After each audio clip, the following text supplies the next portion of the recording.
going on, guys? JSGC here, and we are here for another daily Manchester City transfer update. Still news coming through. It happens every year after the summer transfer deadline day hits and comes to an end. Naturally, I think news just starts to filter through, and I end up getting enough content to end up lasting 2-3 days past the deadline day, and then from there, we'll stop doing daily transfer updates. So it wouldn't surprise me if I end up getting enough content to put out another daily transfer update from tomorrow. I think from there we'll start to look at reviewing the transfer window and how Manchester City have done, and all the bits of business, and rating that is what I think the direction will go in. So if you are enjoying the content, please do subscribe. That'd be much appreciated. We're on that push now to 32,000 subscribers, less than 300 subs away, so any help towards that would be much appreciated. Social media links, they're in the description if you want to go and check out my Twitter, Instagram and TikTok link. Email also in the description too if you want to hit me up for any sponsorship for any videos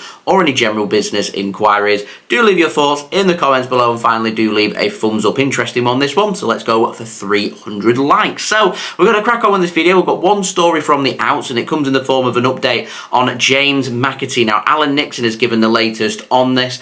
He joined Sheffield United on loan on transfer deadline day, and he's given more details about how this transfer happened and what was happening on deadline day for McAtee and for Manchester City. So Alan Nixon says that James McAtee had pleaded with Manchester City to loan him out on transfer deadline day. Manchester City secured the sale of Cole Palmer on a permanent basis, and if you remember me saying to you guys, it was very much a case of if Cole Palmer leaves, James McAtee stays. If James McAtee leaves, Cole Palmer stays, and that was the stance from Manchester City, and it has been our stance all summer. And then that changed on transfer deadline day, and that came about even though Man City had secured the permanent sale of Cole Palmer. Man City still wanted to keep hold of James McAtee, and it's taken McAtee to come away from training to speak to Manchester City to say he wants to leave Manchester City on loan, and he managed to persuade Manchester City to let him leave on loan. Now, Alan Nixon says that Manchester City had asked McAtee on deadline day to go and speak to Enzo Maresca, who's Manchester City's former assistant manager from last season, who's now the new manager at Leicester City. They were relegated from the Premier League back in May, and now doing their trade in the Championship for the season, and hotly tipped to be promoted back to the Premier League. Manchester City wanted to send him there because they know his style of play, they know what they're going to be getting from Enzo Maresca, they know what they're going to be getting from Leicester City, and from a style of football point of view it would make sense. But from a division point of view, remember James McAtee spent last season out on loan at Sheffield United in the Championship and managed to help them get a promotion to the Premier League. And as far as I am concerned, I think James McAtee, if he's helped Sheffield United get to the Premier League, and if he wants to join them, he deserves to try and help them stay in the Premier League. They were obviously happy to sign James McAtee, and McAtee was happy to go there as well. I think Sheffield United will give him regular playing time. Manchester City apparently were a little bit concerned about Sheffield United and having a potential relegation battle. They'd rather him be competing at the top end of the Championship and having a good season with Leicester City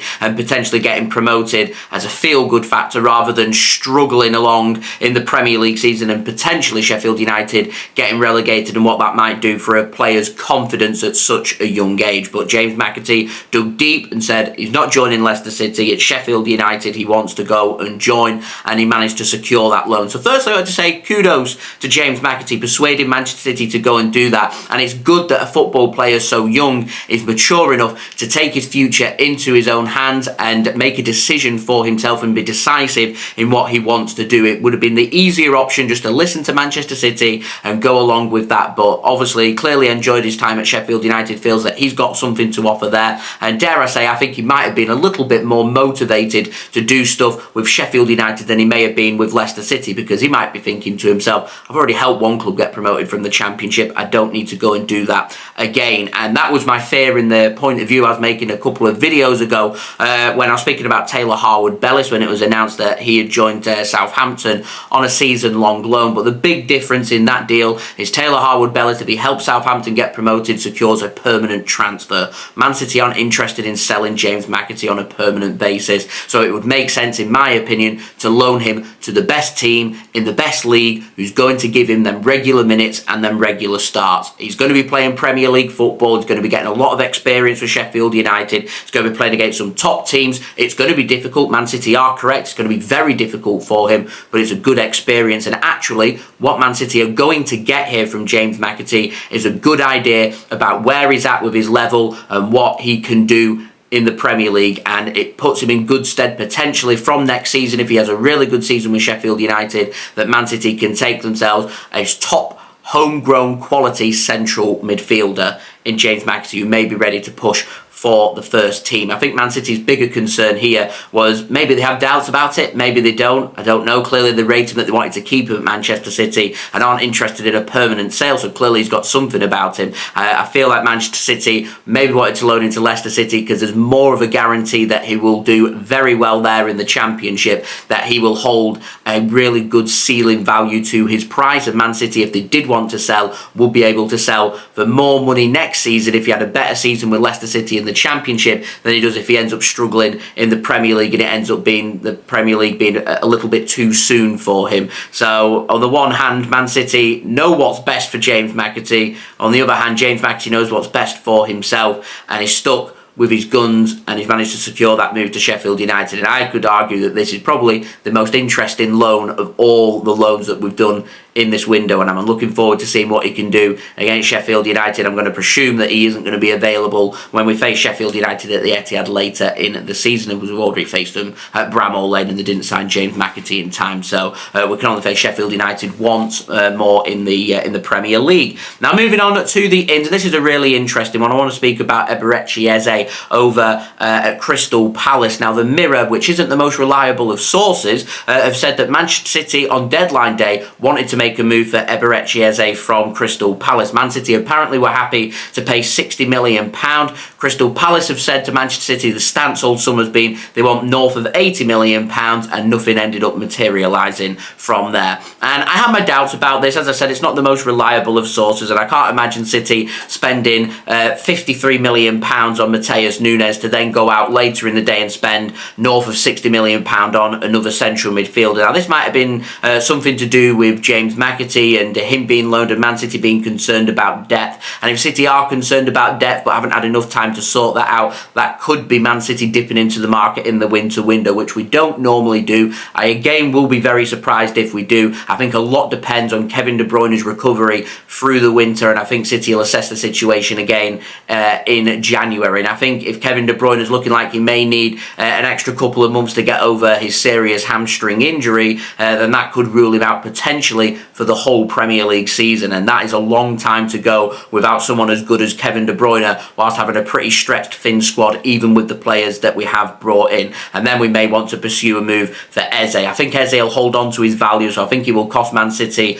a lot of money. It's all about, do Man City want Eze, what conditions Kevin De Bruyne are going to be in January, and making a move from there. If not, I don't think City are done in the market when it comes to central midfielders. I think Man City are still one player short, which is what stopped this window from being a 10 out of 10 in my opinion. I'll dig more in that when I get around to doing my transfer review for this summer, and I think Eze could be that player that Man City are looking at. He's versatile, can play in central midfield, can play behind the striker in attacking midfield, can play on the right, can play on the left, but Man City have already added quality to these positions, and as the case is a lot with Manchester City, it's sometimes about Man City selling players and then replacing them players and what they're looking for. But it's very clear that Man City are interested in Eze, and I think Man City could well hold that interest heading into either the winter window in January or certainly next summer. That might be another signing that we're potentially looking at, and sometimes deals can take months, it can take a long time, and a deal as big as what Eze's could be